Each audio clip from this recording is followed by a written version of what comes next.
Hello guys, আসসালামু আলাইকুম। এখন আছি বসুন্ধরা। আজকে যাব 300 ফিট ও পূর্বাচল। তো প্রথমে আমরা নিয়ে নিলাম রিক্সাতে করে কিছুক্ষণ গিয়ে পরে একটু হেঁটে গেলাম। হেঁটে কিছুক্ষণ যাওয়ার পরে 300 ফিটে পৌঁছে গেলাম। তারপরে নিয়ে নিলাম একটি ইজি বাইকে করে আমরা 300 ফিটের উপর দিয়ে কিছুক্ষণ গেলাম। কিছুক্ষণ যাওয়ার পর তারপরে আমরা যাব প্রথমে পূর্বাচল, সে বিখ্যাত শাকিলার হাঁসের মাংসের দোকানে।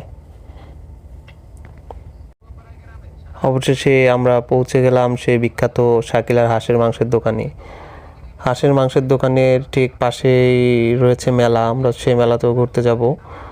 তো আমরা আস্তে আস্তে সেই মেলায় চলে আসলাম। এখানে অনেক ধরনের রাইড আছে, নৌকা রাইড, তারপরে নানা রকম দোলনা। সেখান থেকে ঘুরে আমরা সন্ধ্যা হয়ে গেল। সন্ধ্যার সময় আবার চলে আসলাম 300 ফিটে এই সময় অনেক ভিড় ছিল, অনেক মানুষ ছবি তুলতে এসেছিলো। এখানে ঘুরতে আসে সন্ধ্যার পরে অনেক মানুষ। তো দেখতে দেখতে সন্ধ্যা হয়ে গেল। আমরা আবার বাসার উদ্দেশ্যে রওনা হয়ে গেলাম। আর একটা ইজি বাইক নিয়ে বাসার উদ্দেশ্যে রওনা হয়ে গেলাম। তো গাইস, আজকের ব্লগ ভিডিও এখানেই শেষ। আল্লাহ হাফেজ।